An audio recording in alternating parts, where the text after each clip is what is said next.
ये साल था 1966 जब बैटमैन की फर्स्ट एवर मूवी रिलीज हुई थी।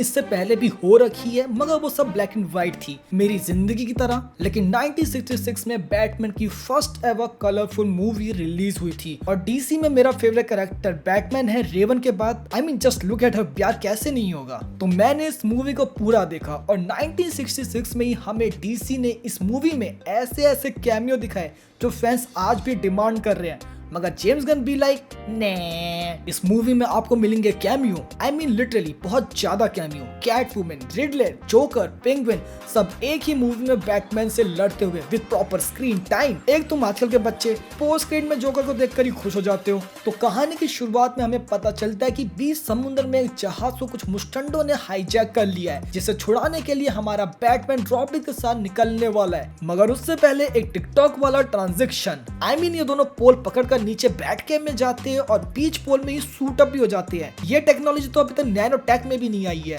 और सूट अप होने के बाद हमारे हीरोज अपनी बैट मोबाइल में उस शिप को ढूंढने निकलते हैं। और क्योंकि इस यूनिवर्स में हमारे बैटमैन के ऊपर 80,000 रुपए का कर्जा है जिसमें उसका घर बिक जाएगा, इसलिए यहाँ बैटमैन ओवर टाइम करते हुए दिन में भी गौतम के गुंडों से लड़ता है। मगर क्योंकि जहां भी समुंदर में है और गाड़ी वहां तक जा नहीं सकती, इसलिए बैटमैन कुछ दूर कार चलाने के बाद अपने बैटकॉप्टर में बैठता है जो उसने एयरपोर्ट में ही पार्क कर रखा है। और सिर्फ पार्क ही नहीं कर रखा, उस हेलीकॉप्टर को बैटमैन तक लाने का काम भी ये एयरपोर्ट वाले ही करते हैं। और जहाँ आज की मूवीज में सब बैटमैन से डरते हैं, तो वहीं इस यूनिवर्स में हर कोई उससे प्यार करता है। और जब बैटमैन और रॉबिन को बीच समुद्र में वो जहाज दिखता है, तब बैटमैन उस पर चढ़ने की कोशिश करता है। लेकिन इससे पहले बैटमैन कुछ कर पाता, एक शार्क उसका मुंह में ले लेती है। पैर पैर पैर। और अब यहाँ बैटमैन खुद को बचाने की कोशिश करता है उसके साथ WWE खेलकर। सीरियसली बैटमैन चाहे जितना मर्जी स्ट्रॉन्ग हो, ऐसे मुक्के मार के तो शार्क से नहीं जी सकता। और फिर फाइनली एंटी शार्क स्प्रे का यूज कर बैटमैन खुद को बचा लेता है। लेकिन तभी वो शिप भी समुद्र से गायब हो जाती है। और क्योंकि अपने बैटमैन की गौतम के प्रति जवाबदेही बनती है, इसलिए वो प्रेस कॉन्फ्रेंस भी करता है। मोदी जी, मैंने कुछ नहीं बोला, जहाँ उसे मिलती है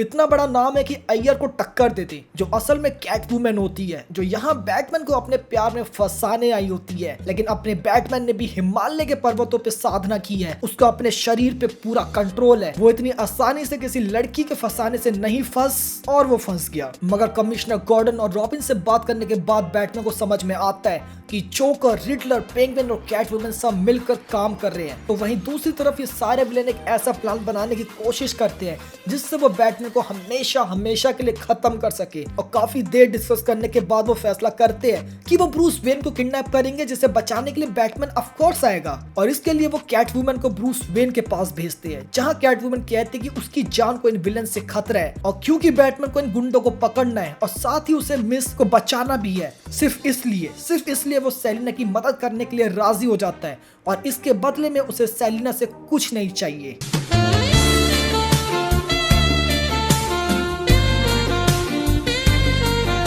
ओके बैटमैन, अब ज्यादा हो रहा है। और जब तक ब्रूस सेलिना के साथ रहने वाला है, तब तक रॉबिन और एल्फ्रेड उन पर कैमरे से नजर रखने वाले हैं और उनकी हर एक एक्टिविटी को लगातार मॉनिटर करेंगे। और जब मैं कहता हूँ हर एक activity, then I mean it, हर एक एक्टिविटी। और रॉबिन से ज्यादा इंटरेस्ट तो ये बुड्ढा एल्फ्रेड ले रहा था। ये लिटरली वही बुड्ढा है जिनके ऊपर क्राइम पेट्रोल के एपिसोड बनते हैं। लेकिन क्योंकि बैटमैन अपने काम में कुछ ज्यादा ही लीन होता जा रहा था, तो रॉबिन कैमरा बंद कर देता है। और तभी जोकर और उसकी गैंग ब्रूस को किडनैप कर लेती है। मगर समहाउ ब्रूस खुद को बचा के वहां से भाग जाता है। मगर वो रॉबिन के साथ वहां वापस आता है। लेकिन तब तक सारे विलेन्स वहां से भाग चुके होते हैं और सेलिना के कमरे में एक बॉम्ब होता है जो बहुत जल्द फटने वाला है, या फिर तब तक नहीं फटेगा जब तक वो बैटमैन के हाथों में है। और अब बैटमैन उस बॉम्ब को लेकर गलियों में यहाँ वहां भाग रहा होता है ताकि कोई सही जगह देख वो उसे वहां फेंक सके।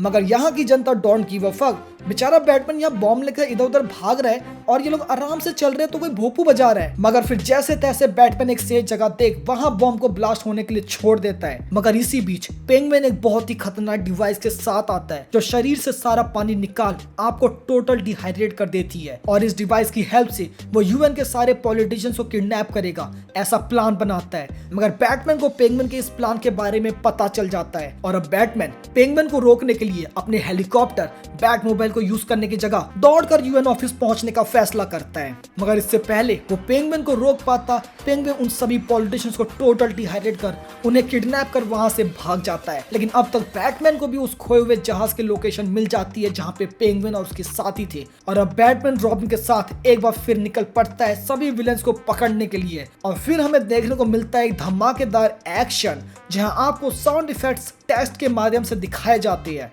मगर लड़ाई से ज्यादा यहाँ हर कोई एक दूसरे को पानी में फेंक रहा होता है मानो जैसे वाटर पार्क आए हो। लेकिन इस लड़ाई के बीच बैटमैन को पता चलता है कि कैट वुमन ही असल में जिससे एक बार फिर हमारे जुल्म के रखवाले बैटमैन का दिल टूट जाता है। इतना चुभने लगा हूँ सबको, छुरा तो नहीं हूँ। और फिर फाइनली बैटमैन उन सभी कलर्स को अलग अलग कर उन सभी नेताओं को वापस ले आता है और फिर लिफ्ट यूज करने की जगह खिड़की में रस्सी बांध रस्सी से नीचे उतरता है, और यहीं पर बैटमैन की फर्स्ट एवर मूवी खत्म हो जाती है, या यूं कहे वर्स्ट एवर मूवी। तो आज के लिए वीडियो में बस इतना ही। अगर वीडियो पसंद है तो लाइक करो, चैनल में अगर नए हो तो सब्सक्राइब जरूर करना। That's all for today, bye.